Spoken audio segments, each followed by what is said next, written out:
On this episode of the Oklahoma Breakdown with Ikard and Lehman, presented by Riverwind Casino. OU stuff, we've got Walter Rouse and mid-year enrollees, National College Football Roundup, tragedy at Georgia, Garrett Riley to Clemson, and some Jaden Rashada drama, and winners and losers of the weekend.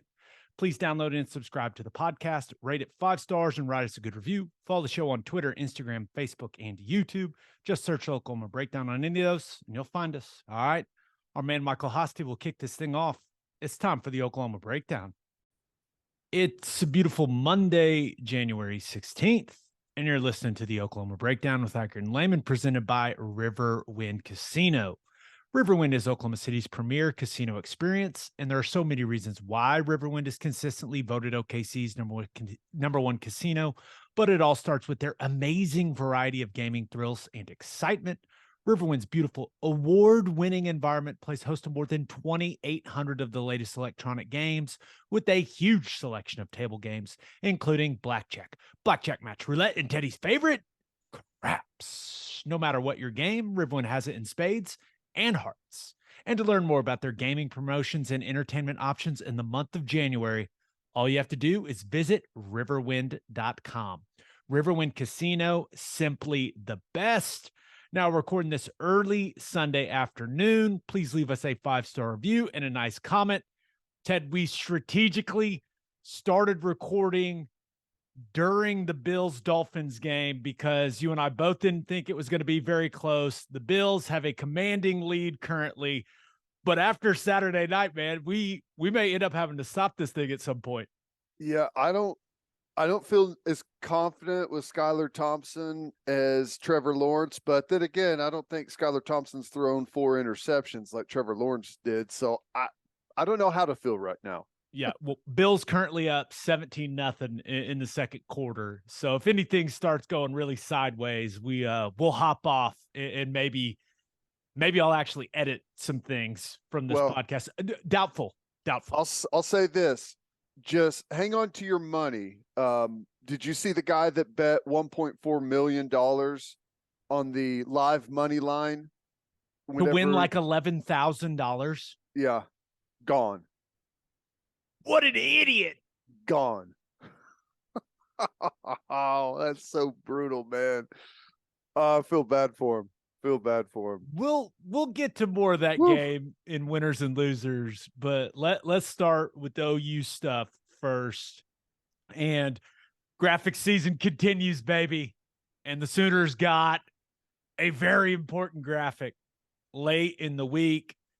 Stanford transfer left tackle Walter Rouse. I've been told it's House with an R. Rouse has flipped his commitment from Nebraska to Oklahoma. This is a 6'6", 318-pound dude, and he looks solid. This is not a flabby 318, not sloppy at all. And Ted, this feels like a huge get for Bill Bedenbaugh and for Jeff Lebby and for Brent Venables. Yeah, no doubt. And, it's interesting, all the rumor was that this is the tackle that they wanted. They think that this dude is an absolute stud.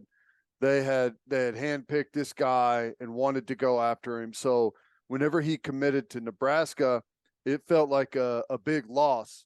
But somehow swung it back. He's coming to Oklahoma. And if you look at the 247, his portal ranking, it's not very high, but I'm not too concerned with that. With how adamant the staff was that they wanted this guy, that kind of tells me all I need to know. Right. You have to trust Brent Venables. And remember, Jeff Lebby's an offensive line guy as well. Guy played the position. Guy knows the position very, very well. You got to trust those guys' evaluation. But just to double check, guess who spent about 2 hours watching Stanford offensive line play on Saturday afternoon? Hey, thorough. You got to be thorough, right? I was curious. And the thing that stands out, he's solid. Man, you can tell this is a guy that has been in a college strength and conditioning program for 4 years. He's mature. He's clearly strong. guy that's started all kinds of games for Stanford. But I will say this. He's not as good as Anton Harrison, right now. And that's the thing. Like, that doesn't mean this guy can't get better. Just because he started all those games for Stanford doesn't mean he's a finished product. And that's why, and I think that's one of the things that people are missing. Like, they're all excited about getting a guy that is experienced, that's mature, that's old, that's played a ton of football, like all those things. I'm excited because I want to see what Bill Bedenbaugh is able to do with this guy. Mm-hmm. But he's not a finished product. And I'm sure Jerry Schmidt will push him to his limits physically. There's no doubt in my mind that that's going to happen. But the thing about Bill Bedenbaugh, and remember, he was only my coach for my senior year. But the thing about him, and remember, I thought I knew it all, right? Right? That's kind of where you get when you've been a 3-year starter, you get a new position coach, you're like, okay. Like, hey, man, I got it. But the thing that Bedenbaugh really helped me with, he taught me some techniques I'd never been taught that were extremely effective, not only like with my hands, but what I did with my helmet, all these types of things. But I think the thing that separates Bedenbaugh from pretty much the rest of offensive line coaches is his ability to teach the game. He makes you understand not just what you're supposed to do, but why you're supposed to do it and how it all fits in the framework of the entirety of the offense. And then he teaches you defense and what the picture should look like when you're in this certain formation about to run this certain play. And if the picture doesn't look like that, why is it not looking like that? And what is the defense trying to do to you? Like, it's a step. It was a step up in learning the position. And just from everything I've read about Walter Rouse, seems like a guy that's going to have no problem absorbing all that information. What I'm saying, people, is I think he's a huge nerd, which as a former nerd, I really, really appreciate. So I'm excited not only because you address what I thought was a position of need with a mature guy that started a lot of football games, but I'm excited to see what Bedenbaugh can do with this dude. Yeah, I agree. I mean, you're never really a finished product as a player. You know, you're either improving or starting to get worse as you get older. And, you know, I expect him to be better than he was the year previous. You know, I think sometimes the style of an offense or the guys that you're surrounded with can really bring some of your best potential out. And, you know, who knows, like if he can get Savion Byrd dialed away at left guard and, you know, you got a guy that's that physical and that punishing inside of you, I'm sure that would help out quite a bit. But I love the frame 6'6", 318. That's about what, you know, if you look the NFL, that's about what you see. It's almost like copy and pasted onto every single roster. That's the size right there. As long as you've got plenty of arm length, and I'm guessing he does, be a pretty good spot there. And even if he has peaked, you know, you can't have enough talent and you can't have enough experience at tackle. We used 5 of them this year. So you got to have some guys there that can push everyone, and some leadership, some experience in the group, I think is really good because there's some youth in that room. So I'm excited about it. And again, just to go back and reemphasize, this is the guy that the staff had highlighted as the guy they wanted. So I like it. I'm with you. And I think it's important going into this off season and heading into training camp and into next season, because I do think Jacob Sexton's injury was a serious injury. That sets them back at the tackle position, right? Him getting hurt against Florida State. And I'm about to just dive deep into the weeds here, but I wonder what this means for Tyler Guyton. And let me reiterate, I think Tyler Guyton, I think his ceiling is like top 15 draft pick. I think he can be that good. Now, we've talked about the need for him to have a massive offseason, add strength, add explosiveness. And with how much that guy cares, I'm very confident he's going to do what he needs to do to take his game to the next level. But you look at, you watch Guyton and you watch Rouse. Guyton is undoubtedly, just from what I've seen, I haven't seen Rouse up close in person. I haven't seen the way that he moves like at the field level, but Guyton's a more athletic guy just from what I've been able to see of Rouse. And it makes me wonder what Bill Bedenbaugh is going to do, right? Because you've got a left-handed quarterback in Dillon Gabriel. Do you want traditionally your left tackle and right tackle? It's not like it used to be, but left tackle is still the premier position, right? You go look at the highest paid tackles in the NFL, it's left tackle, right? That it is what it is. But with the left-handed quarterback, do you want Tyler Guyton, the more athletic guy, at left tackle? Or do you want him on Dillon Gabriel's blind side at right tackle, right? Where I thought he showed a lot of potential. I thought he looked very comfortable at right tackle, but I think Rouse is more than capable of playing right tackle. And traditionally speaking, when you look at the differences between those two positions, Rouse has the makeup and the movement patterns more of a right tackle than of a left tackle. He does, especially when you're comparing him to Guyton. So I'm really interested to see how this all plays out in spring ball and in training camp. And I know the season's a long way off, but I'm interested to see how Bedenbaugh handles that. He's going to have both guys playing both. That's how Bill always does it. He wants guys to be able to play both. But I'm interested in Dillon Gabriel being a lefty, like how that factors into the decision-making for Bill and where he wants these guys to be. Yeah.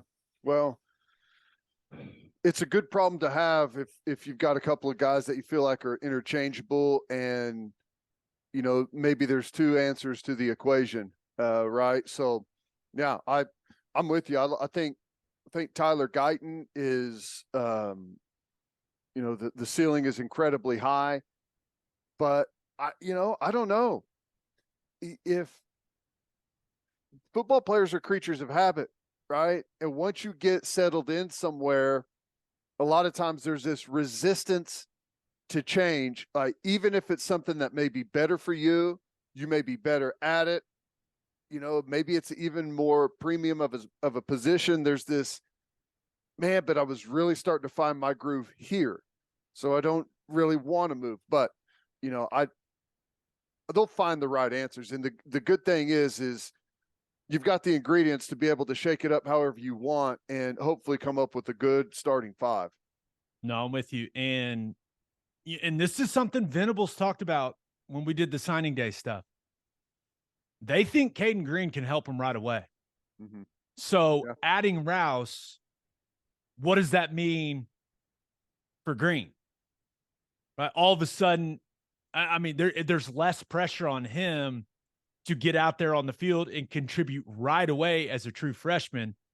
But can Bedenbaugh now work Green at tackle and guard and just see what it all looks like? You try to just start him at tackle, see what it looks like. You can be a little more patient with it now that you have Rouse, like see how he settles into that position before you make the decision whether to kick him inside or not.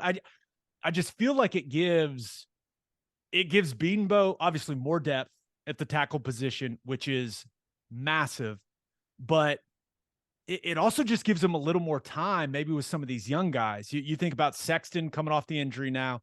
You think about Green coming in early, right? He's one of the mid-year enrollees. You think about what it could mean for a guy like Jake Taylor, who we saw at guard this season.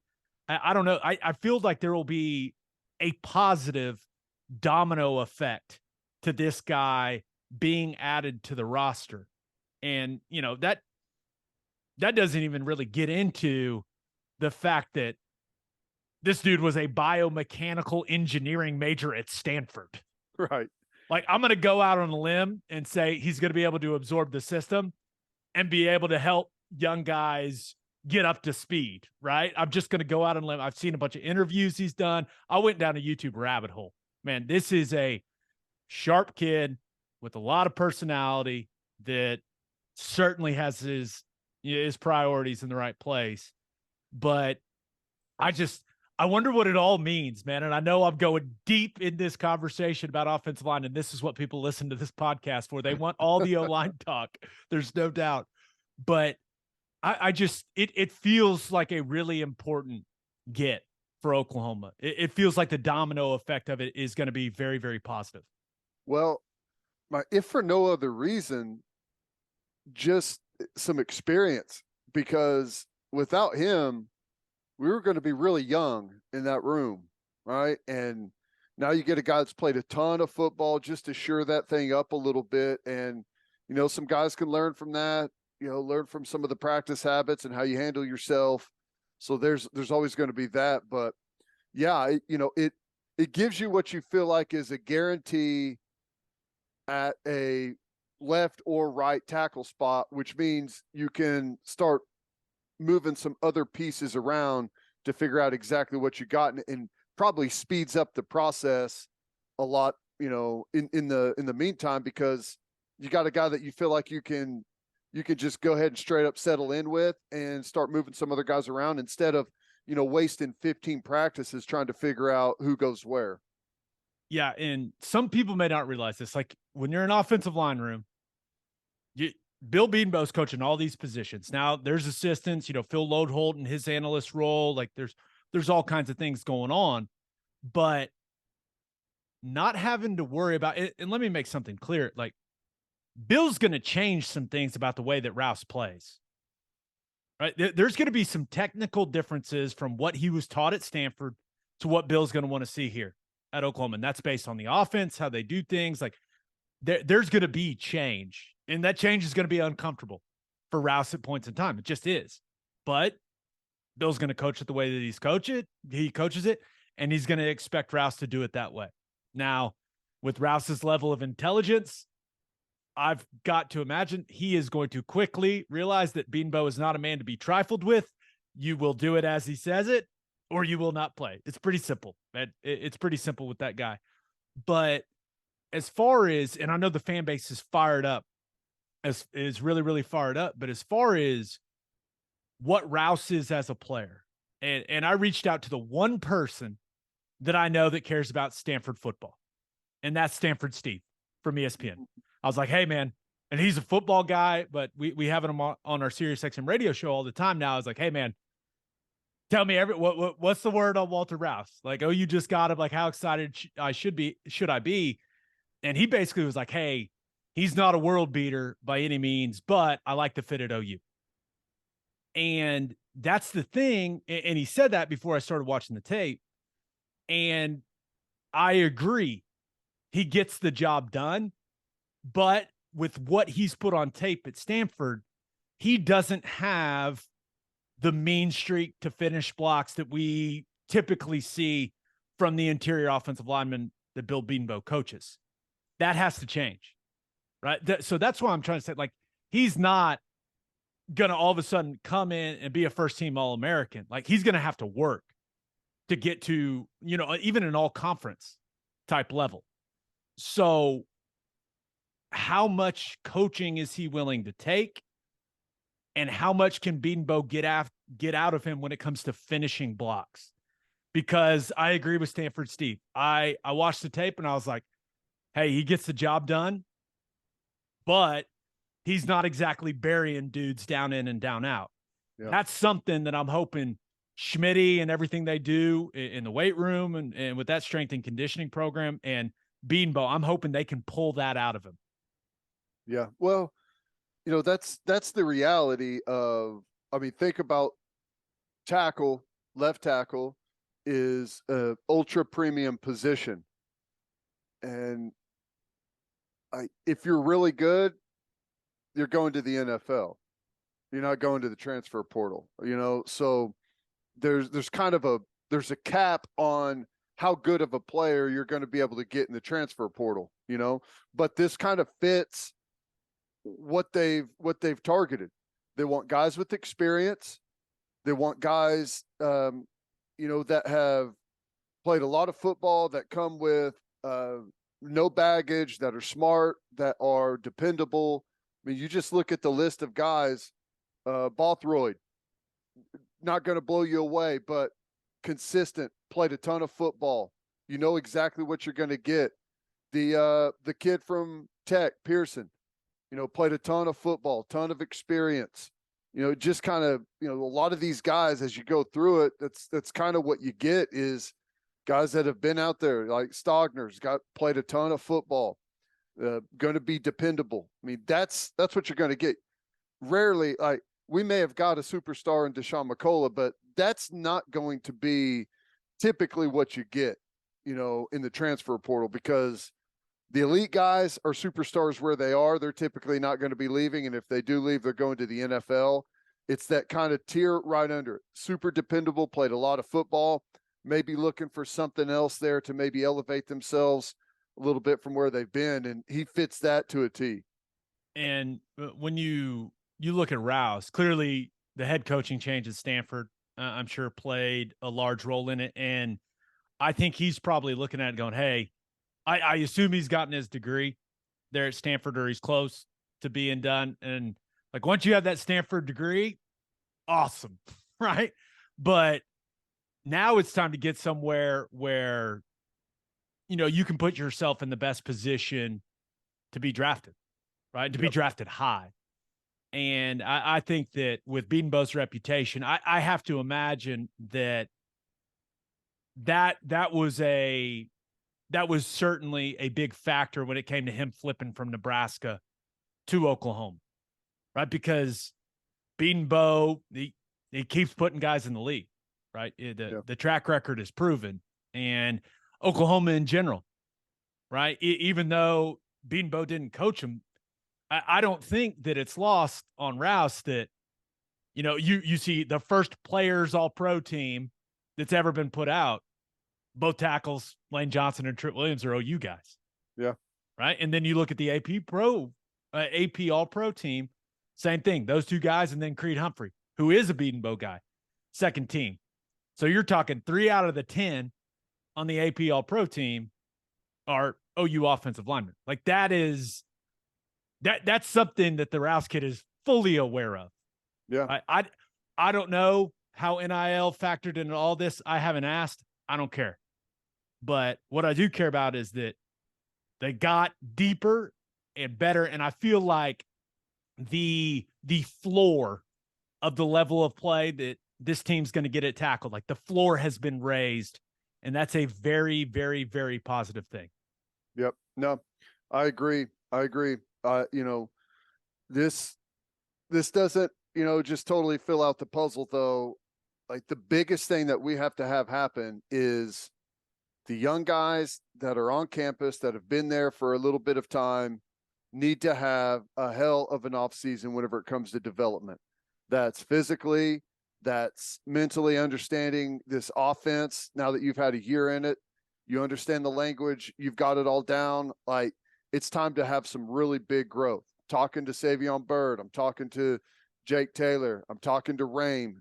These guys need to really have a big offseason. And it's not just offensive line. That's across the board for this football team. Yeah, but it certainly it makes everything easier on offense if you get good offensive line play. Makes it way, way easier. So very excited about the Walter Rouse addition. I think that's big time for the 2023 season. But we'll see. I'm interested to see how good he looks after an offseason with Bill Bedenbaugh. It's going to be interesting to see how much different it looks compared to what I watched of what I could find of him this season. I'm curious. There's no doubt about it. Now, mention those guys that made All-Pro. A couple other OU guys made All-Pro as well. Don't want to ignore old CD Lamb and Jalen Hurts, who are also named second team All-Pro, which CD, we knew he was that type of guy, but how about Jalen Hurts, man? I know. It's crazy. Never. If you would have told me Jalen Hurts was going to be an All-Pro NFL quarterback, I never thought he was going to be the type of player that he was. And credit to Nick Sirianni. and that Eagles staff and that offensive line, but like he had an awesome season. If he wouldn't have gotten hurt, could have been NFL MVP. Yeah. Probably would have been NFL MVP. If he would have continued that rate of play that he was on, he definitely would have been.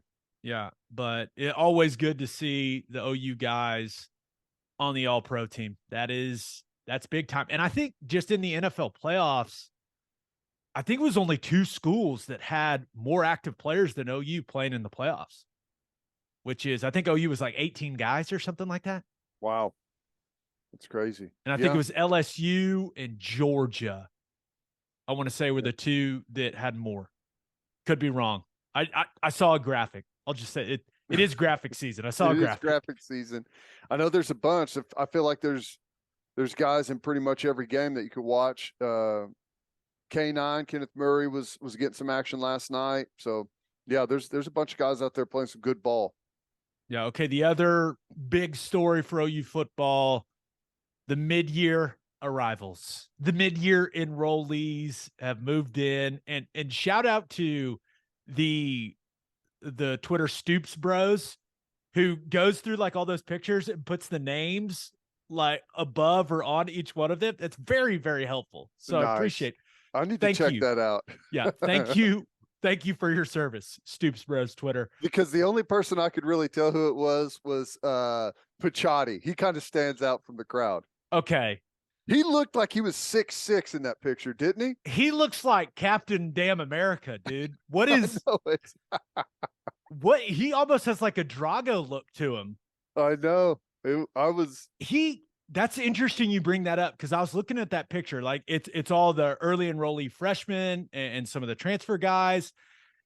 He stands out, and Adebawore is in the very back, so you can't really see him. Yeah. But he stands out. If you just look at the picture, you're like, who the hell is that guy? He looks huge. Huge. I don't know who he's standing next to, but like there's not a bunch of short guys in this class, and he's standing next to Ashton Sanders, a defensive lineman, and Pachotti looks bigger than him. Like straight up. He's bigger. Huge. Oh, it's funny. I was like, well, hey, we know who the attention getter in this group is going to be. He's just right. He's just cheesing. You're right. Captain America is what it looked like. And I'll say this. I've got no problem saying when another dude is good looking. That guy, if he can play, that guy is going to make some serious NIL cash. Handsome dude, like a comically chiseled jaw. Yep. Like out of a magazine. Like it's like out of a comic book. Cartoon. Yeah. Yeah, exactly. He looks like a cartoon. That's it. That's the perfect way to put it. Oh, it's funny. Yeah, that was pretty cool seeing all those guys. That's a big group for mid-year arrivals. Yeah, we got a lot of new faces, and clearly very important that they're going to be in winter workouts where, what's the best way to put it, Ted? Bonds are formed. Yeah. And, it typically, like, they're not going to be showing up at a good time. Whenever you've got a staff change, there's a big transition, there's got to be some like easing into things a little bit. You don't want everyone to jump in the portal and bail on you. I think this winter's going to be cranked up when it comes to the difficulty level over last year. It's like the first year of like law school or med school. We're like, hey, how bad do you want this? Right. We're going to weed it out. Right. That's right. That is, I think that's coming. And I love how OU's coaching staff and the support staff, they help these guys move in. I think that's very, very cool. Yes, it plays very well on social media, but also, when you talk about being Brent Venables talks about it all the time, being a servant leader, doing all that stuff and seeing those guys carry bags and carry all kinds of stuff and help these guys move into their dorm there at Headington Hall. It's never not going to be cool to me, but one thing will always stand out. I'm never getting tired of the pictures of Jerry Schmidt moving these new kids in with that smirk on his face. Man, it's the only way you can like, it's a smirk. It's exactly what it is. You can almost see the evil behind it. This is the way I'll put it. He knows. He knows they don't know. They think they know, but they don't know. And he knows they think they know, but don't know. Yeah. And The he's pain pumping is them all coming. up about how good a shape they look like they're in and how hard they've been working. You'll be fine, big dog. As much work as you put in, you'll cruise. It's be easy for you. There's no preparing for what's about to happen to them. Like you think you can, you think you can, like you've been working hard. You're like, no, I'm going to be ready. There's no getting ready for it. The change is, it's drastic and painful. I'm trying to think is it worse to be dropped in like right into winter, or is it worse to start in summer? I think it may be worse to start in winter.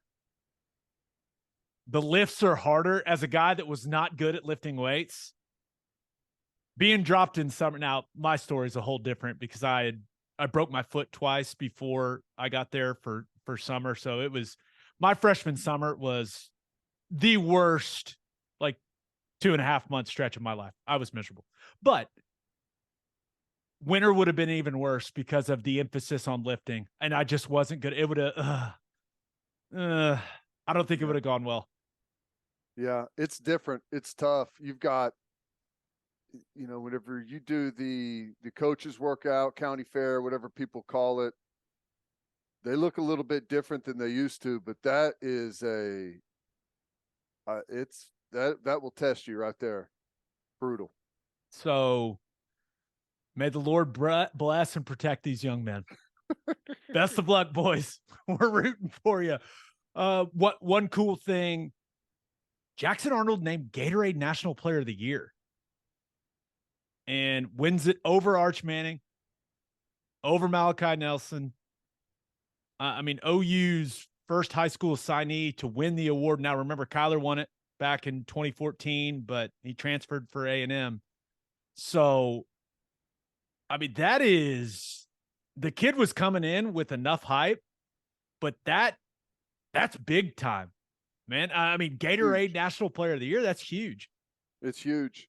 Now, don't worry about the list of guys that have won it recently, okay? I know that you look at it and it's like, well, where's he playing? Well, where's this guy playing? Where's that guy playing? We've had Kyler was great. We've had several softball players win it. They've won national championships at Oklahoma. So as far as like the curse, that's not an Oklahoma curse right now. Is it like being on the cover of Madden? Kind of. Yeah. It's recently that's kind of the case. But last year's winner was the freshman there at Penn State, running back who rushed for over 1,000 yards for them. He had a great year. So, but there are some. Well, where's he now? Players on there for sure. But still, I think it's an awesome honor and it says a lot. And I think one of the most exciting things about it is you got to remember this kid was a 4-star whenever he committed to Oklahoma. And now he's been handed the Gatorade National Player of the Year. Like that is the amount of improvement he's made over, a calendar year has been incredible, which gives you a lot of hope for, what's the ceiling going to be? How good can this kid get? Yeah.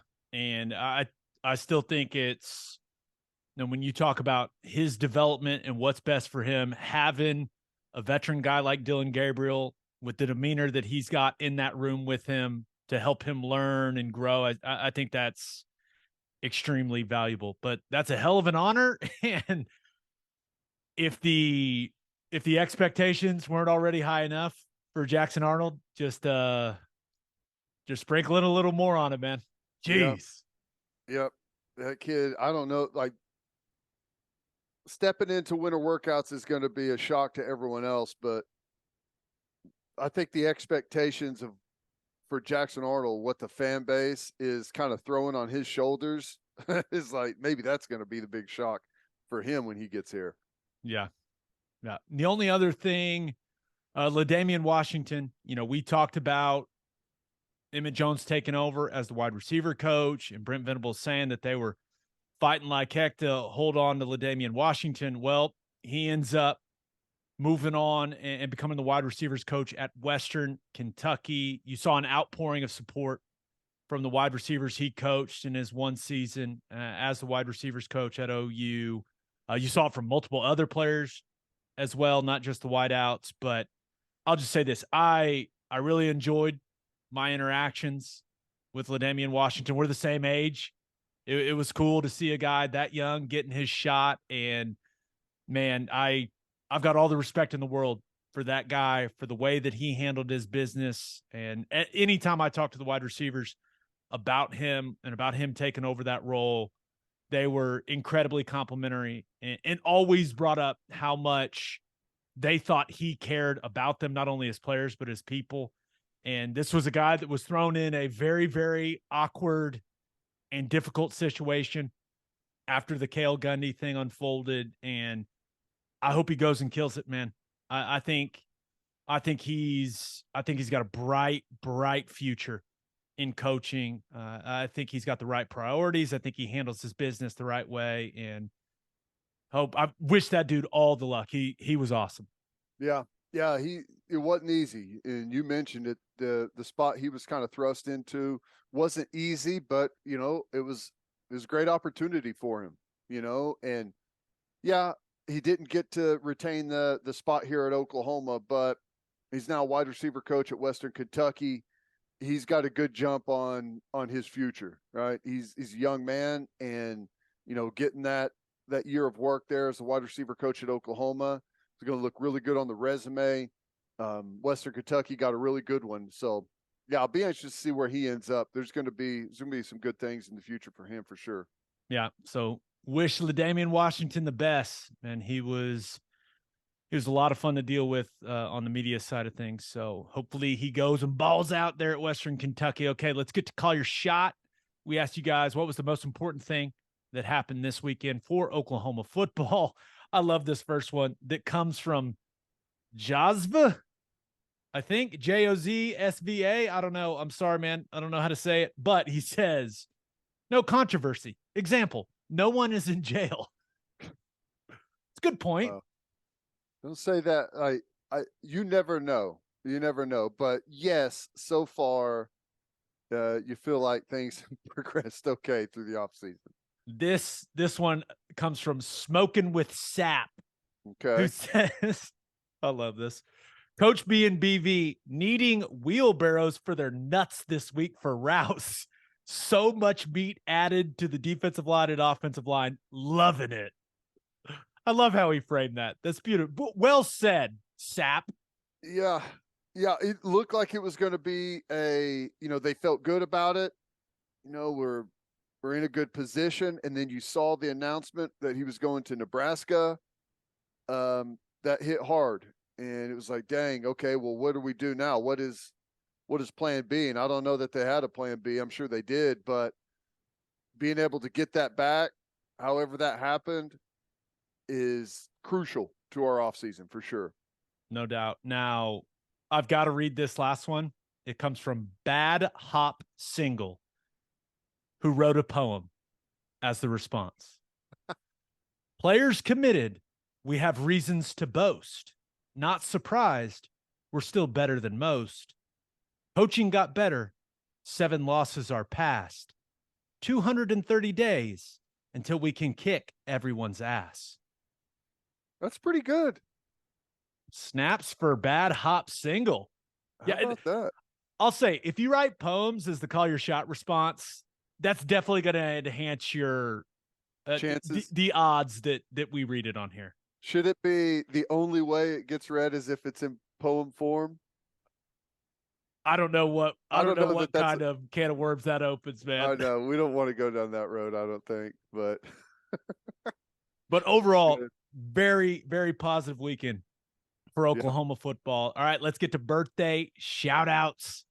Happy 21st birthday to Rebecca and Army Specialist Daniel Marie. Let's go. Happy 27th birthday to Sean Rowland Happy 28th birthday to John Stein. Happy 33rd birthday to Heather.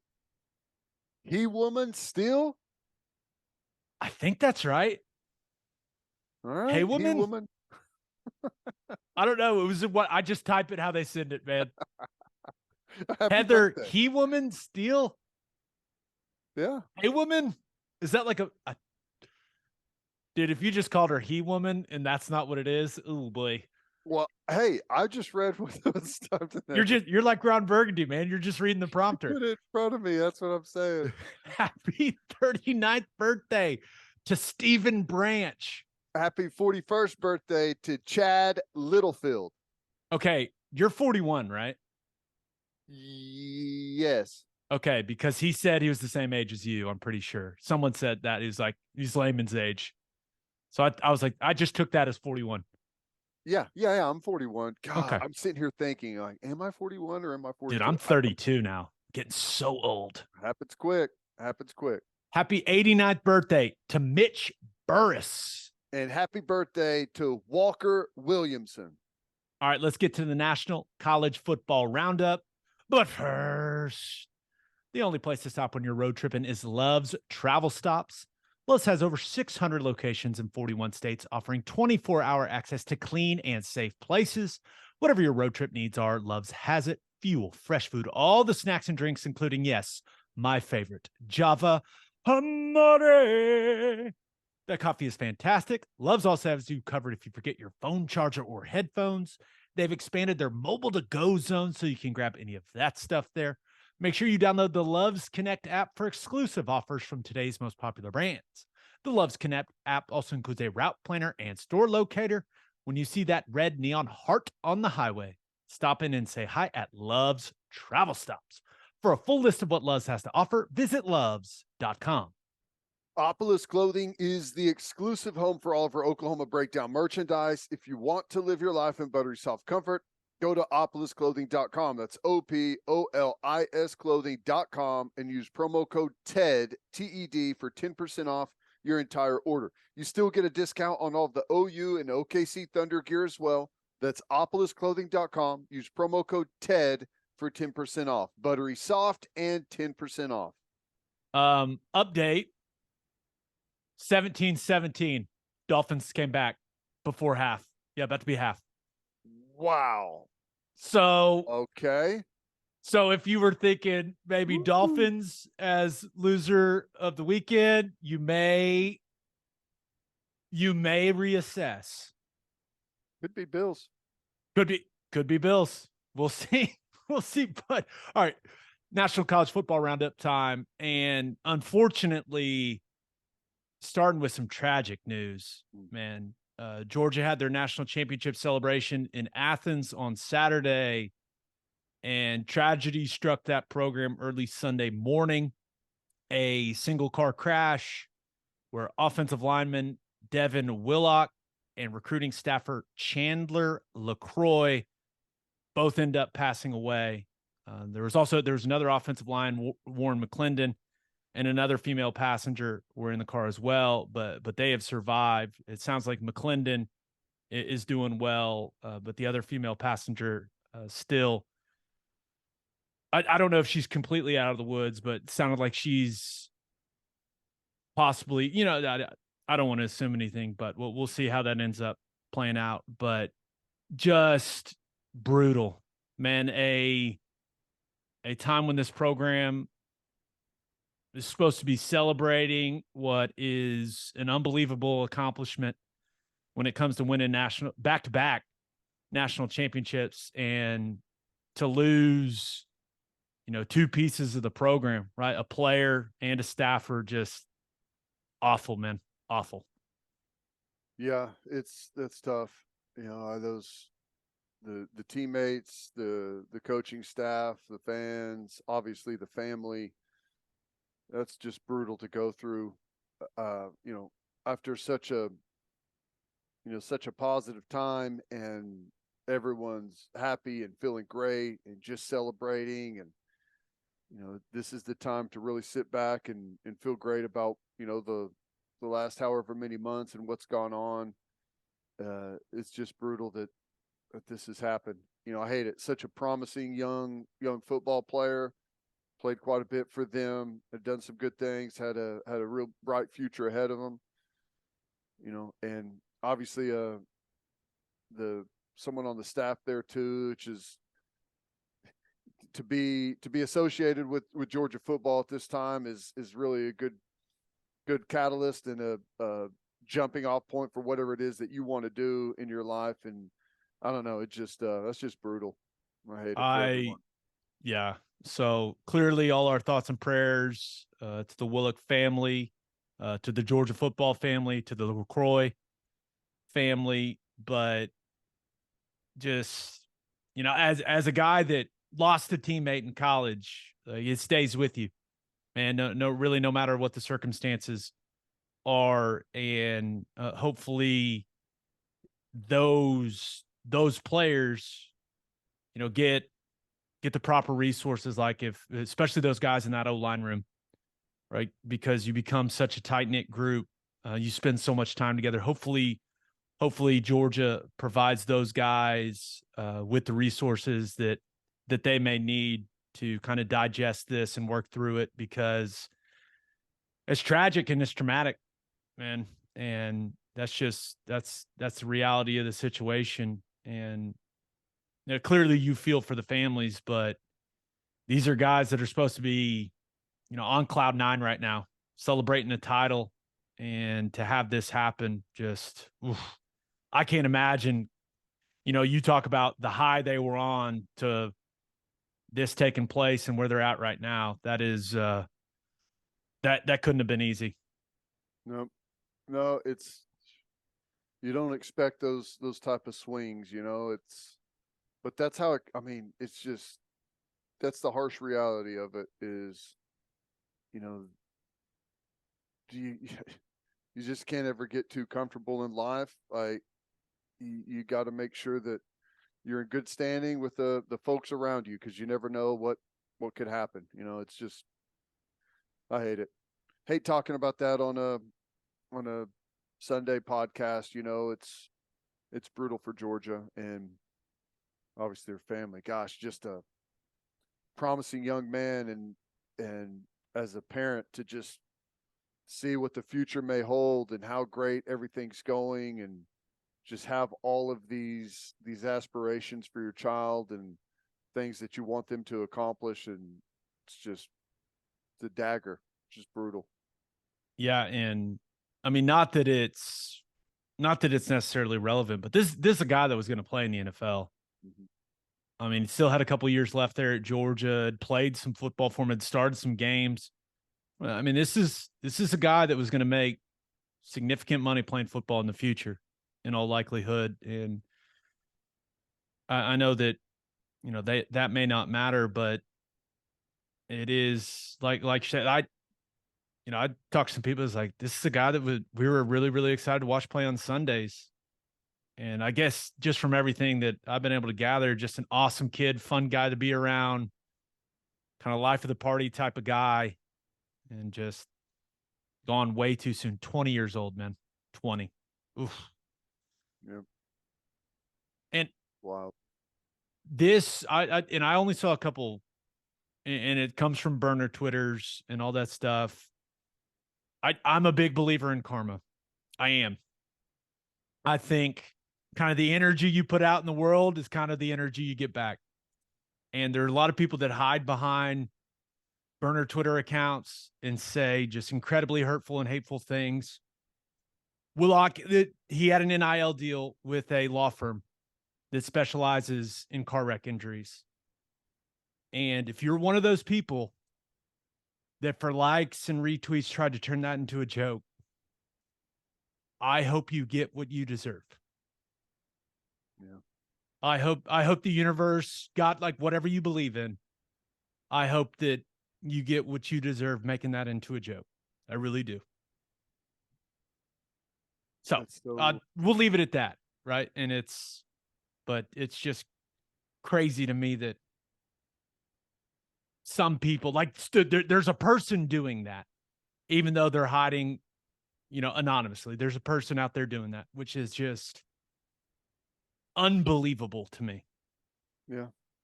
Hey, it's shocking.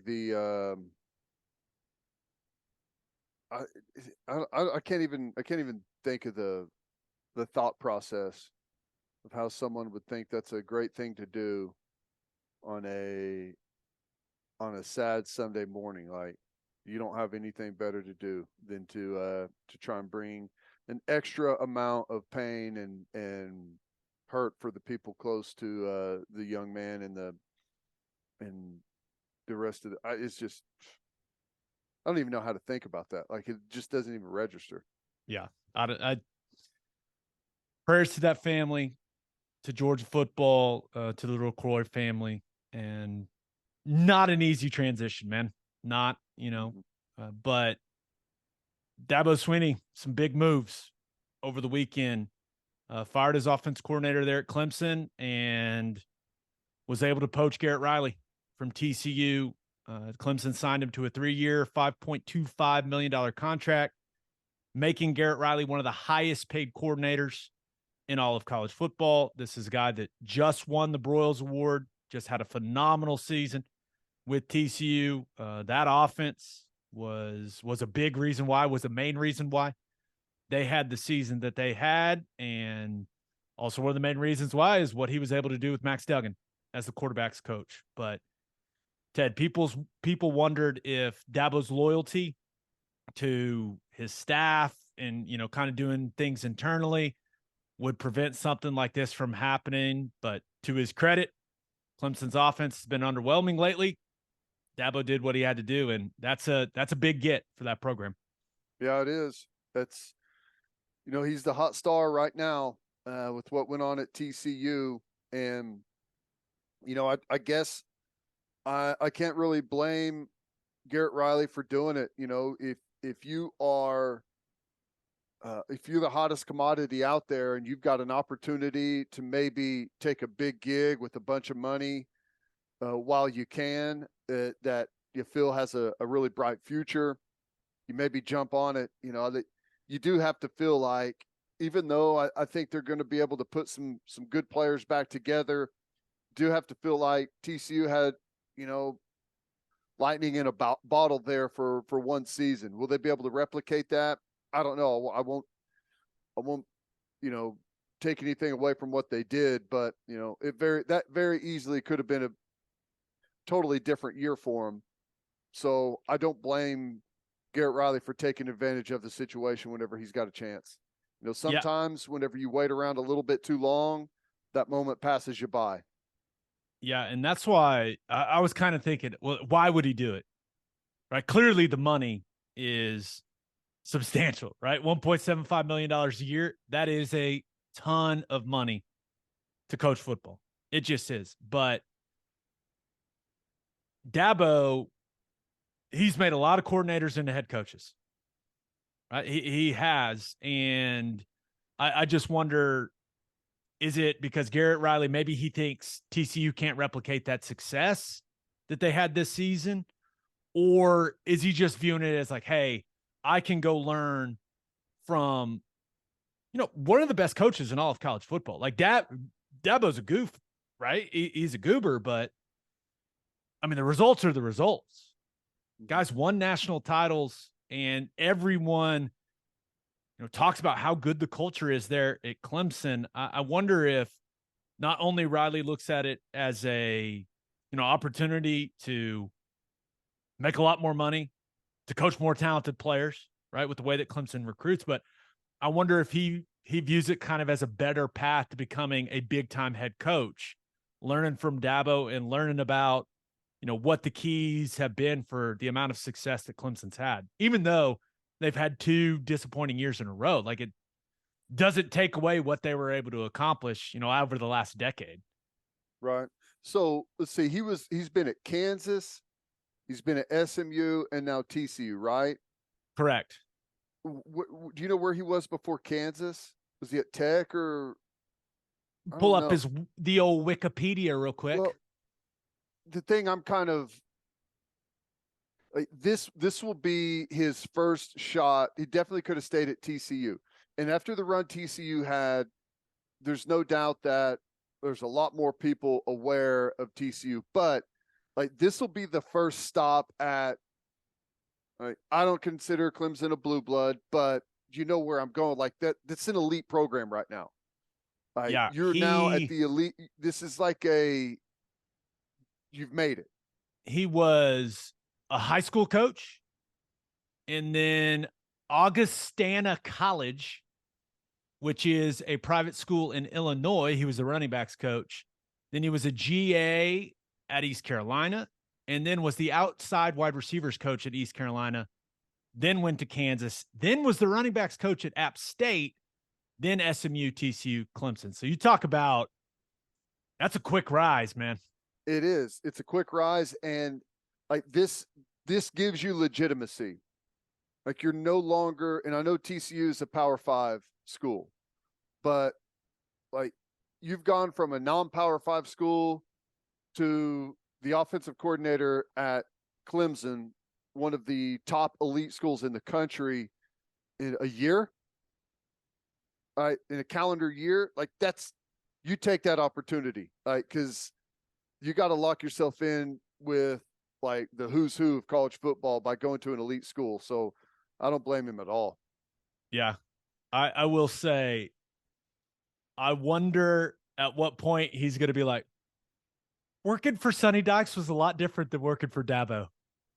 Yeah. There's going to be that moment of realization, and maybe it's already taken place, but those are two very different dudes. Where do you talk about Sonny and Dabo? So it's going to be, but maybe that's what Riley looked at. It's like, hey, this is another chance to learn from one of the best coaches, right? There's only a handful of coaches out there that have won multiple national titles. Dabo Swinney's one of them. I'll tell you this. I bet you Cade Klubnik's happy. Yeah. Well, he's headed to, like, this isn't one of those situations where you're going to an elite program who's had one of the best offenses in the country, and the offensive coordinator just got hired as a head coach somewhere to take another opportunity. And you're stepping into a situation where it's like, my goodness, they've been absolutely rolling. I've got to keep things going. It's a better situation to be stepping in to be able to improve some things. Their offense has been bad the last 2 years. He's being viewed as the savior of that offense. Right. Yeah. That's definitely how, just the reaction to Clemson that I've seen from Clemson fans. That's how it feels. And hey, we'll see if Garrett Riley can do, what he did with Max Duggan this year. We'll see if he can do that with Klubnik, but hug your nearest TCU fan, people. Got smacked in the title game, right? Especially the ones that were there getting rained on. Got smacked in the title game. Some of them got rained on, and then you lose your star young offensive coordinator. Just overall not a great week for the Horned Frogs. But I do wonder who is going to replace him. I mean, Sonny Dykes, there's a lot of people that want to go work for Sonny Dykes, right? Especially after the year that they just had. But Seth Luttrell available, Jake Spavital, remember, who was the Texas State coach who got let go? He's available. There's a name out there that seems to very much divide the TCU fan base every time it pops up. Some Kendall Briles smoke. And Sonny, this is the way I'll put it. Sonny Dykes has every TCU fan right now fired up and on his side. Hiring Kendall Briles would be like the only thing he could do that could get some TCU fans off his side. You got to remember, Gary Patterson and Art Briles hated each other. I mean, hated each other. So that's the only thing. And you've already seen some TCU fans be like, hey, no. Like, we got it. We got things going in a really, really good direction. Don't do it. So we'll see. Yeah, I don't know. I'm fascinated by that as well. There's a lot of really good offensive coordinators out there. there's obviously those that have good connections. You mentioned Seth Luttrell. He and Sonny Dykes have known each other for a really long time. Seth was that head coach at North Texas and got let go, but obviously has had a lot of success as an offensive coordinator himself. So probably would be real comfortable stepping back into that role. Yeah. I don't know. It's a big hire for him. And I think Sonny's also hinted at that he may not want to coach for a whole lot longer. Like he's got a handful of years left in him, 4 or 5 years perhaps, and then he wants to step away. So, it could be a hire where, TCU kind of wants to start vetting, hopefully maybe the next name that takes over as head coach whenever Sonny Dykes steps away. So it's a big hire for sure. Just don't put the coach in waiting label on him. Don't do it. Don't do it. Never turns out good. No. Never turns out good. But yeah, clearly that is going to be a lot of guys that want that job. And it's going to be really interesting to see who Sonny Dykes ends up hiring. Or, hey, maybe he elevates a guy like Malcolm Kelly. I don't know if Malcolm's a guy that wants to be a coordinator. Right? Some guys just want to be position coaches, just want to focus on, but maybe Malcolm's a guy that has ambitions of being an OC and wants to throw his hat in the ring. I don't know, but it seems like he'll have options, right? Like there's going to be a lot of people that want that job. For sure. It's as good of a job as it's ever been right now, for sure. Okay, the last thing I want to cover here, and man, I've been so excited. For people, just so you understand, Teddy and I do not communicate in between podcasts. It's like we want it to be as real as possible when it comes to our reactions and our thoughts and what we're bouncing off each other. Dude, I've been so excited to hear your thoughts on the Jaden Rashada situation. It seems like an absolute mess in Gainesville, Florida. This was a guy, he was committed to Miami, flipped to Florida, and all the reporting I've seen, right? Remember when the $13 million figure came out, we all were like, no way. There's no way that's the number. But dude, that is the number that keeps coming up. It keeps being reported. It keeps getting put out there time after time after time. And so I'm going to choose to believe that the reporting is accurate. And what is going on? Like the deal fell through. Now they're negotiating. His dad says he hadn't got it out of his letter of intent, that they're negotiating. They're having conversations with Florida. Like, what the hell is going on with this thing? I don't know. It's hard to get any real information, but someone said to me that a staffer at the collective made a mistake on the contract, and that's kind of been the hang up. And I don't know exactly what it was, but apparently it's thrown this whole deal into a tailspin, because he was maybe expecting a big chunk of money up front, and I don't know the details of the contract, but this is what you get when you turn it into a money situation. Like, this is what you get when kids are going somewhere because of the money. And, I think Florida's got some good things going for them, but if you're going somewhere because of the money, when something bad goes down or there's a miscommunication, it's a lot harder to keep guys. All right. It's just, in this case, I don't think he's going to find a match for that $13 million. I think the rest of the country is, at least I am, laughing at the fact that Florida is going to give a high school kid $13 million. It's the dumbest thing possible, but I'm not mad at Jaden Rashada for that. That's not his fault. That's Florida's collective's fault for throwing money down the drain on a kid like that. But, hey, this is what you get when you go the transactional route. Yeah, and that's why you hear not only Brent Venables but several other coaches say, like, hey, it can't just be about the NIL deal. Like, you have to have a good relationship with these kids, like, and you even though the university can now work with the collective, like you have to have a common understanding of the plan. And I still don't know if I believe the $13 million figure, but I know this. If Jaden Rashada and his family signed a contract that said this collective is going to give him $13 million, and then without cause, they tried to cancel that contract, yeah, I'd be pissed too. Like we all would be. Think about if your employer was like, hey, we're going to pay you X. Here's the contract. Sign it. It's legally binding. Here we go. And then they tried to back out of it. All of us would be like, no. What the hell? Give me my money. That's what we agreed to. That is what you contractually agreed to. But is this salvageable? Like, let's say they get him a different NIL deal.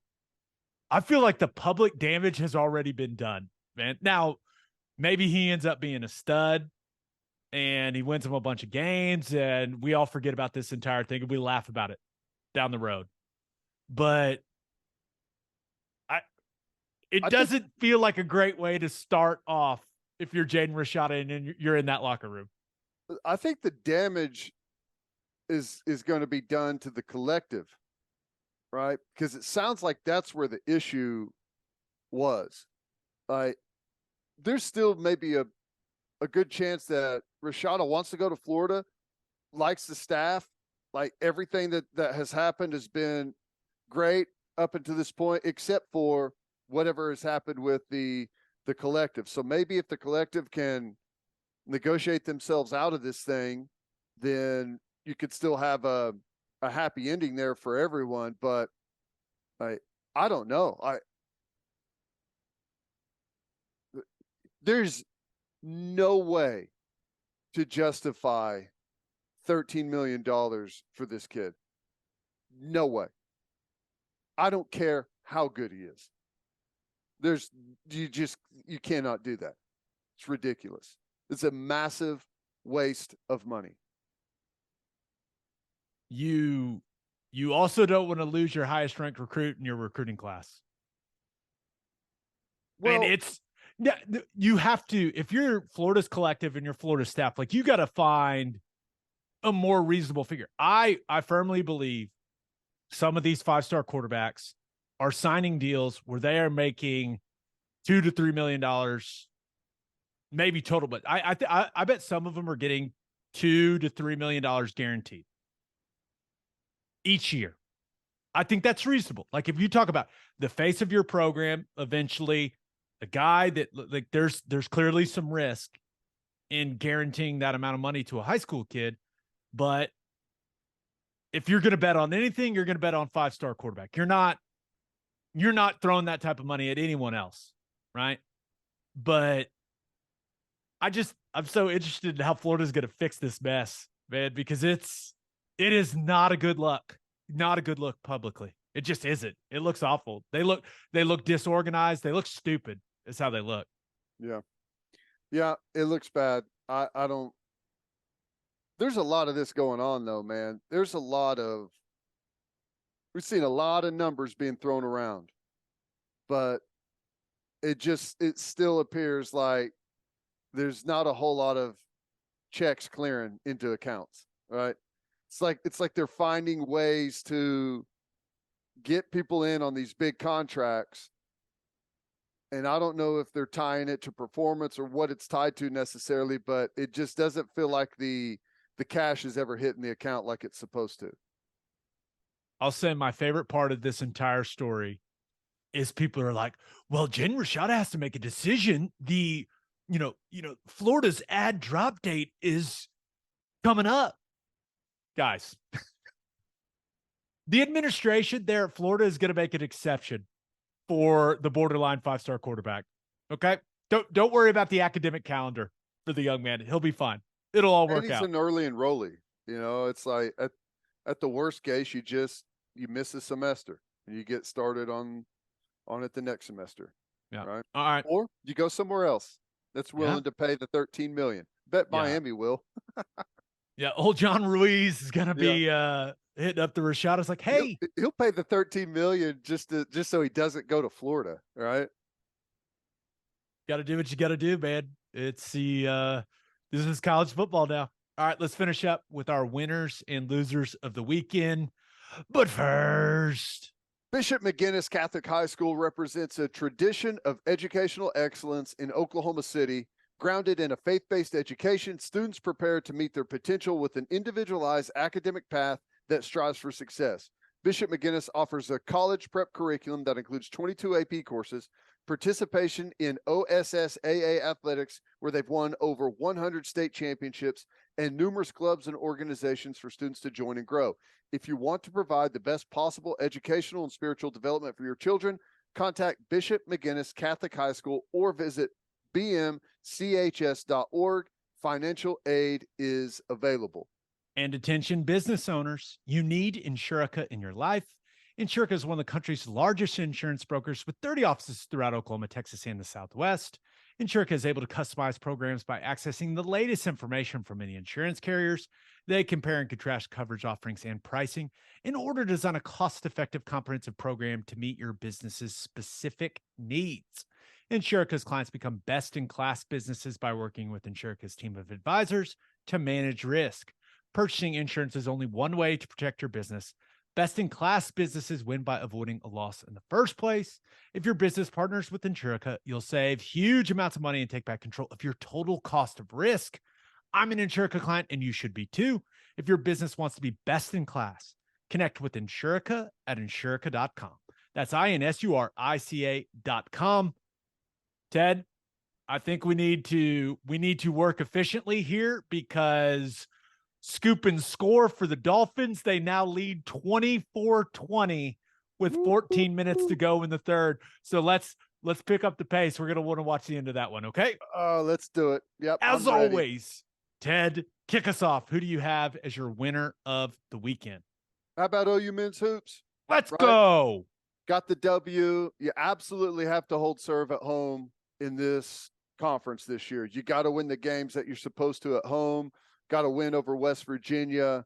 They look solid. Sherfield looked good.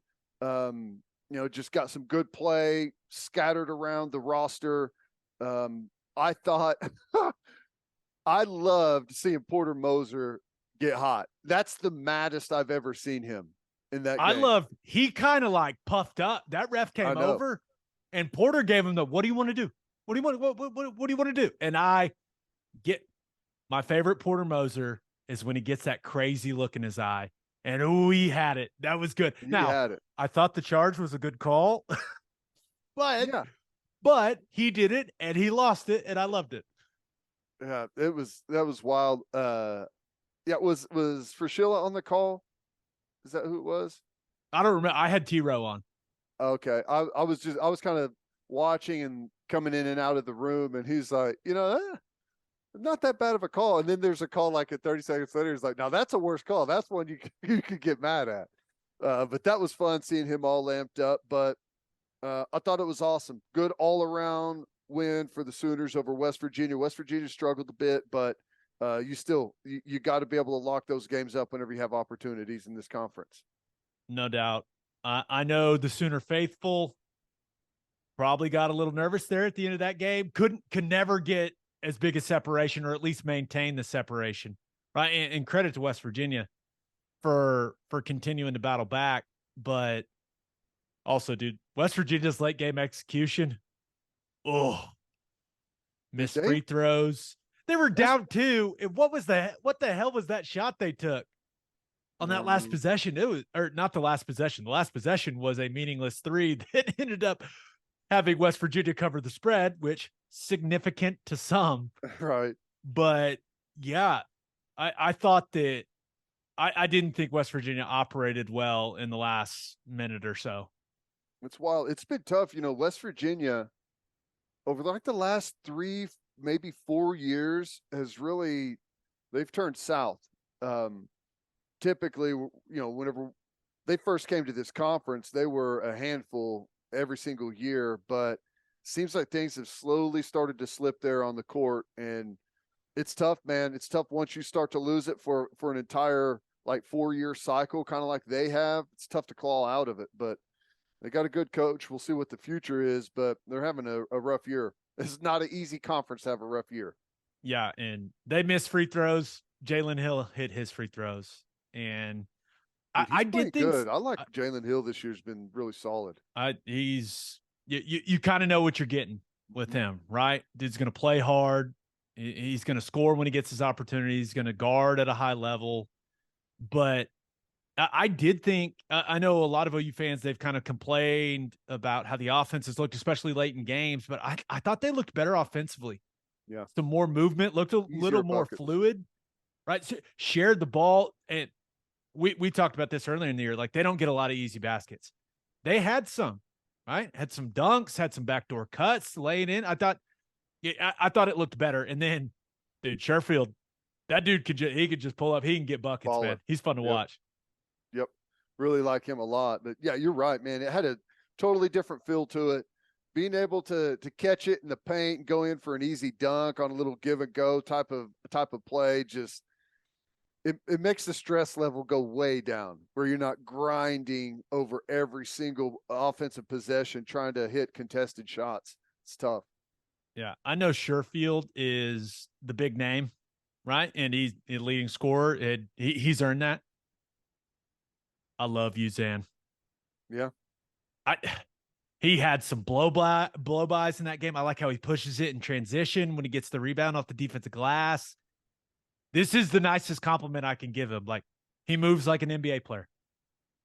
Yeah. And I love how he can push the pace. And I'm very excited about his future in the program. Give me all the Uzan, baby. I like it. Nope, he's a stud. And I feel like he's, and you get this with the transfer. It's kind of the transfer portal era now. So I think it could take a little bit maybe for guys to kind of find their role and exactly their comfort zone and all of that stuff. And it feels like he's finally starting to find that in this offense and on this team. So yeah, I agree. Looking solid, man. You're still going to be holding on to your butts this season in this conference, but that was a good win. Needed it. I'll say this, Uzan, if we could franchise tag one player, that's who I'm using it on. Yeah, I like that. Protect portal protection. That's actually a good idea. You have a handful of guys that you can protect from the portal. Nope, you're not transferring. It's like an expansion draft. Like, no, you can't touch him. That's awesome. Put the portal protection on Uzan, Porter. Come on. Do what we got to do to keep that guy in Norman. He's fun to watch. All right, who do you have as your loser of the weekend? Man, I had to go with Iowa State fans. They have to be watching Brock Purdy and saying, where the hell was this guy? Just unbelievable. Steps in, no big deal, hasn't lost a game yet. First playoff start, and what's he rip like? Over 300 yards, 3 touchdowns in the air. LeBron James is tweeting about him. Everyone on the team says he's just a bona fide superstar. It's like, that has to be frustrating as hell for Iowa State fans, right? Not that he was bad at Iowa State. I mean, he broke a lot of their records, but in the big moments, in like some of the playoff type of games that they were in, he cost them. It's got to be frustrating. They went, because they lost the bowl game, right? His senior year. Yeah. They went 7-6 with Purdy, Breece Hall, who if he doesn't blow his knee out, I think he was going to be the rookie of the year. With Kolar, with Mike Rose, with all those guys. Their most talented team ever, with Purdy at the helm, 7-6. It's crazy. And he looks like there now has to be a very real conversation for John Lynch and the leadership there in San Francisco about what they're going to do with Trey Lance. And I was looking at some of the stuff Orlovsky put out about Purdy, right? And I don't think anyone does a better job than Dan at putting stuff out and, showing you stuff about playing the quarterback position. I mean, Purdy's going through his progressions. He's going 1, 2, 3, 4, like in 2 seconds. Like, he knows exactly what he's looking at, where the ball's supposed to go with what coverage dictates. And like, I can't believe it, man. Like, he's playing so damn good.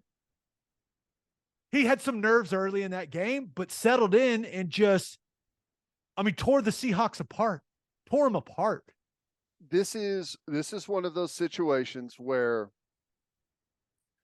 you have a awesome football team with a great roster, really good on the offensive line, great skill position players, an excellent defense, right? And your quarterback position has been a roller coaster. Now you've got a young kid in there getting his first starts. So as a coordinator, you pull everything back. Let's keep it simple. We'll rely on our playmakers. We're not going to put him in positions where he can kill us. We're going to stay conservative. And it works. And it works, and it works, and it works. Right? And you take it really far. And then you pay this kid a bunch of money, right? You can't afford, because of the quarterback, to keep everyone else.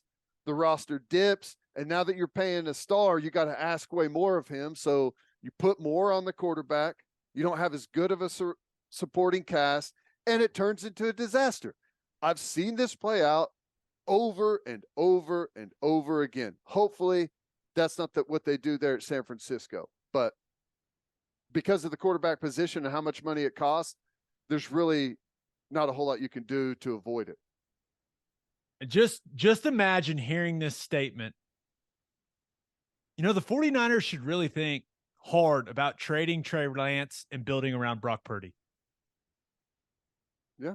Like, that's now a very real conversation. Yeah. Like, I don't know what's going to happen. Everywhere else to continue, like, pay those stars. And while Purdy's on his rookie deal, you do what you can. And then the fun will be over. At some point, you'll either have to pay him, like, assuming he can keep up some solid play, you're going to have to pay him and not pay everyone else, or pay everyone else and get rid of him and try and bring in a new young guy. The interesting thing is, because they got him with the last pick of the draft and he wasn't an undrafted guy, that means he's on a 4-year deal and not a 3. Mm-hmm. So, like, them saying, you know what, we'll take it with the last pick. It's potentially maybe the greatest thing ever for their franchise over the next 3 years. Unbelievable. Good for him, by the way. Like, yeah. I always thought he was a very likable guy. He just always had just some crippling mistakes for that, but he's got some great skills. He's been awesome.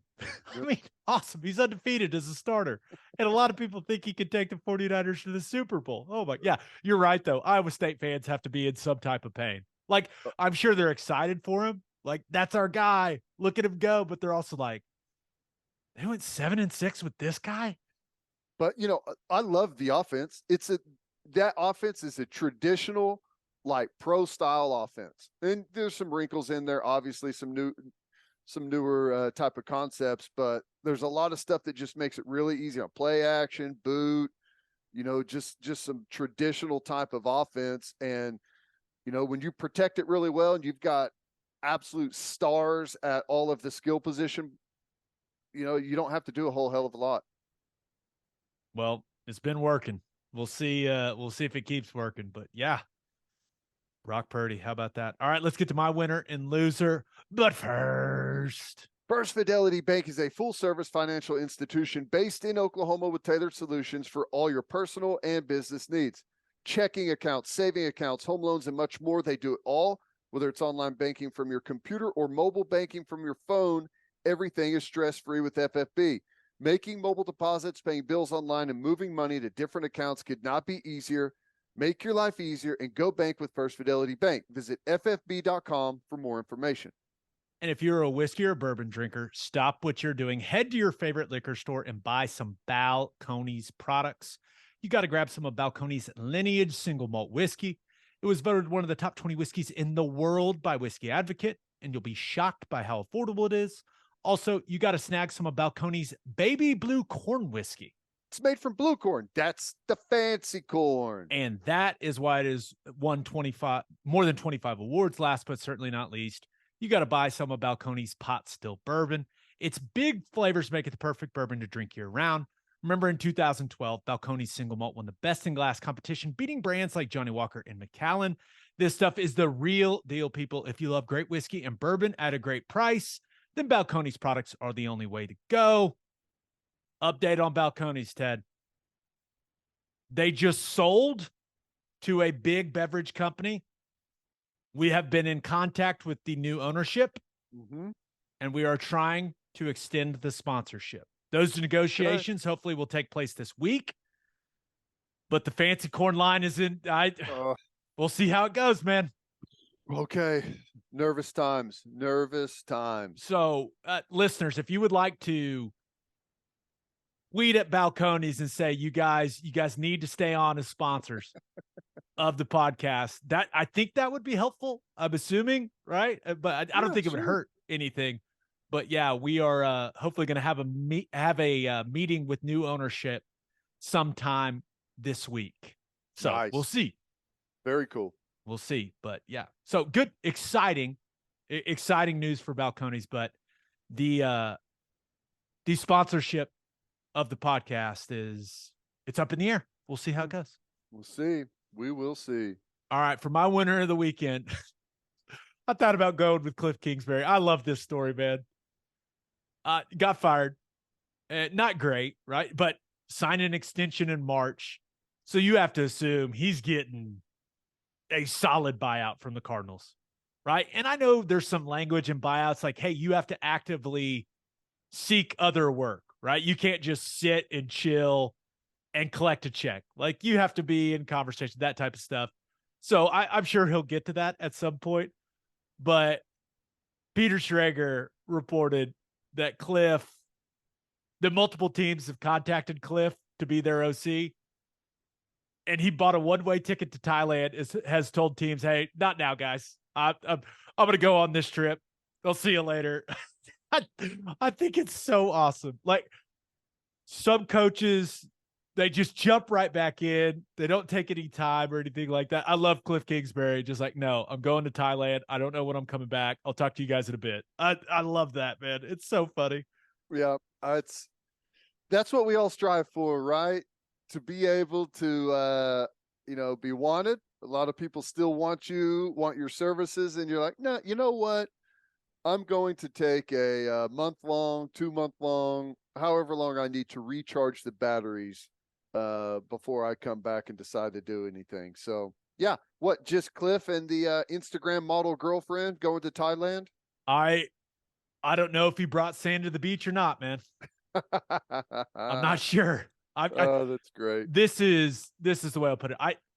Either way, Kliff's not going to be hurting in that department there on the beaches in Thailand. I'm fully confident that he will be able to have a good time, if you will. I'm not worried about him, but I'm interested to see if he comes back after some type of like spiritual journey or something over there. I look forward to that. He's going to have an awesome tan. There's no doubt about that. But yeah, rough year for Kingsbury, for the Cardinals. You end up losing your job. Not great, but the story of just going over there with a one-way ticket is amazing. Money. Love it.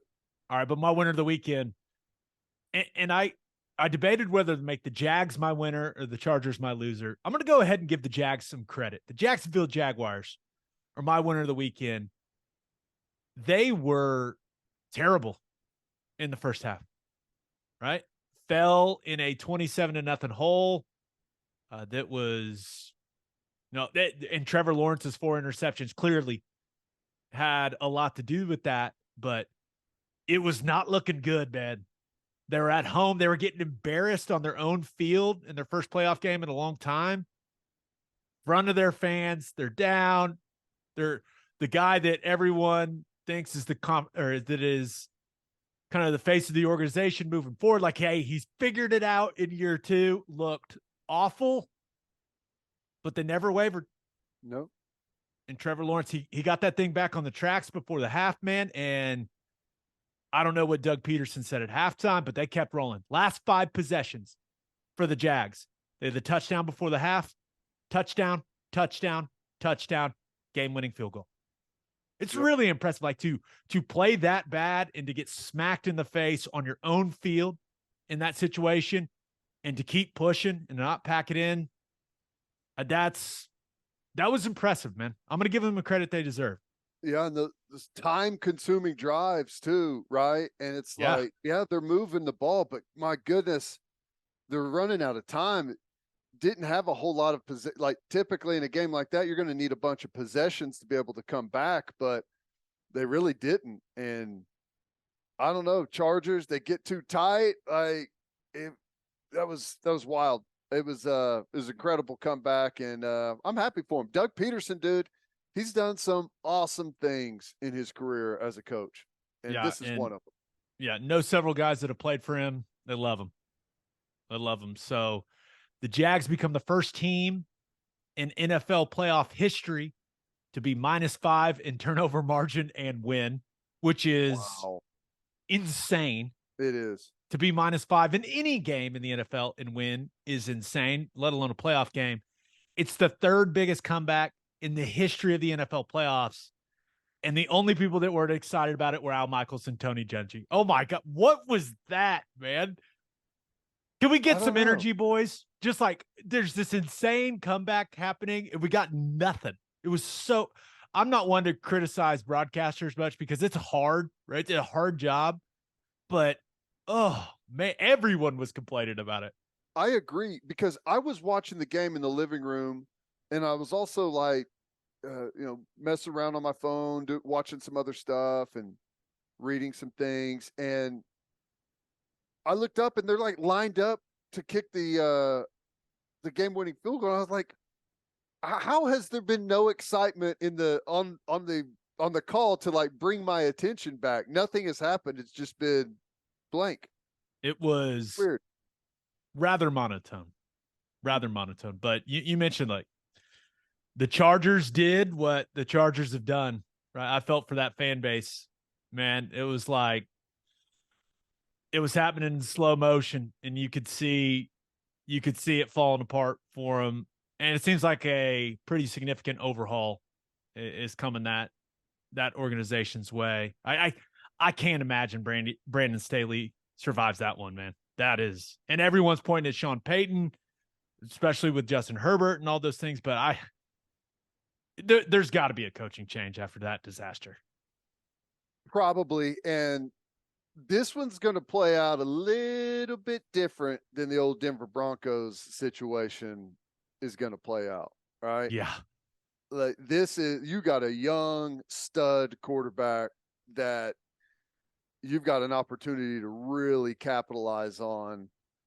Yeah. There's going to be some names if they're enter the coaching carousel, there's going to be some names that come up for that position for sure. Lincoln Riley will be one of them. Yeah, I would imagine. So people have been saying like this job is his since he took the USC job. So we'll see. We'll see. All right, for my loser of the weekend, thought about going with Indiana Pacer Jalen Smith. Ted, did you see the Ja Morant dunk? I did. And that had a good call. Like, that's what the call for the Jags-Chargers game should have sounded like. Yes, screaming. Just loud, audible noises. Oh, that was crazy. Yeah, that guy, he's got rocket fuel in his shoes. He's worth the price of admission, man. And that's why, remember when he got ejected from the Thunder game? Refs got mad at me, man. Mad. But that dunk, I just feel for Jalen Smith a little bit. That dunk is going to be replayed until the end of civilization. Like, this is one of the best in-game dunks I've ever seen.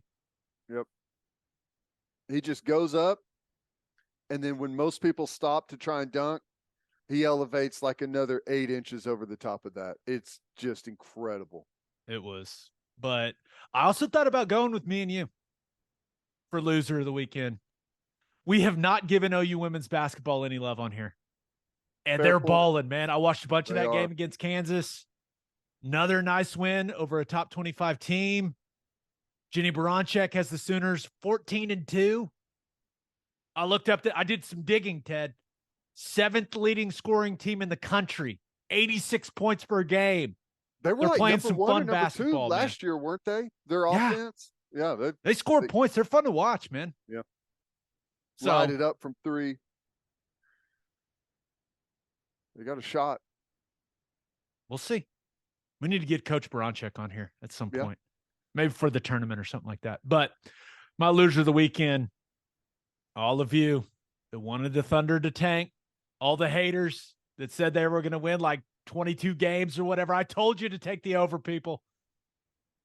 Shai Gilgeous-Alexander, he's too good, ladies and gentlemen. And we're recording this before the Thunder's game against a Kevin Durant-less Brooklyn Nets.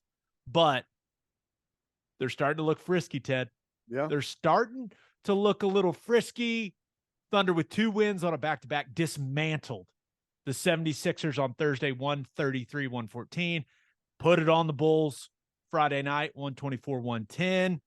And this just in, Shai Gilgeous-Alexander, very good at basketball. Very, very good. Are you back in? You watching? Come on. Come on, man. I'm back in. I've started to watch some of the games. Now, I'm trying to remember, did you say that? I think you said that SGA's got a legitimate shot at the scoring title, right? Yes, and people told me I was stupid when I said it. Right. Now, the only problem is Luka Doncic's usage rate is like insane, almost incomprehensible. So, but he's got a chance to finish second. I don't think he's going to score more than Luka, but he had 37 against the 76ers. He only had like 21 against the Bulls. But I think with what I've seen, and I'm not an NBA expert or a hoops expert or anything like that, he's one of, at the very least, like this season, the 10 to 12 best players in the league. He's going to be an all-star starter. He's going to be a starter on the Western Conference All-Star team. And did you hear Doc Rivers talk about him after the Philly game? No. I mean, Doc Rivers basically was like, we tried everything. Like, nothing worked. We tried everything. Nothing worked. Guy's amazing. Like, just hearing a coach of, Doc Rivers has been around the block, man. Yeah. Hear him talk about him like that, that was cool. I was just like, yes. Getting fired up. Giddy, torch the Bulls. Getting excited, man. Now, I don't want to get too excited, but all of a sudden you look, Thunder 20-23, half a game out of that play-in. Just saying. They'll make Pretty interesting. They'll make it to the play-in. I'm anxious to see what happens whenever Mike Holmgren's son finally heals up and is able to get into the mix. What's the prognosis on that? They still, like, the organization's stance on that is still he's not playing this season. Yeah. But he should be returning to the practice floor very, very, very soon. Good. So, but like, it does seem like Giddy's starting to figure some things out, right? He had 25, 10, and 6 against Chicago. But the thing I like, he looks like he's more aggressive. He's developed like this bag of floaters, like from all kinds of different angles with both hands. He seems to be figuring out how to play off Shai, because it kind of looked like the sophomore slump was happening for him. Mm-hmm. Looks like he's kind of worked through all that, and he's starting to play some better basketball. Jalen Williams, and I've heard several people on different NBA podcasts talk about him, like, and I don't even think it's really a debate. Like, he's a top 5 rookie right now with what he's doing on both ends of the floor. Like, the dude he's going to be part of this core moving forward. Like, I'm extremely excited about him. So just a lot of excitement. Like, is Giddy still, he's just like 20 years old, right? Yeah. Wow. Which didn't stop. I don't know. I tweeted it. I don't know if you saw it, but there was a woman, Giddy did the post-game interview after the Bulls game, and he's walking to the tunnel, and there was a woman that grabbed his arm and was trying to be chosen, Ted. Like, had that look, huh? Like, it was not subtle. That's the best way I'll put it. Oh, that's great. Good for him. It was, I think the Timothy Chalamet of the NBA is going to be. I think he's going to be just fine in that department. If I had to guess, but That's great. I will say this: if you are a Thunder fan and your attitude was, "I'm not really paying attention until they're good again," I would highly recommend that you come back into the fold now and start watching, because it's a very entertaining basketball team. And Shai Gilgeous-Alexander is turning into one of the stars in the league.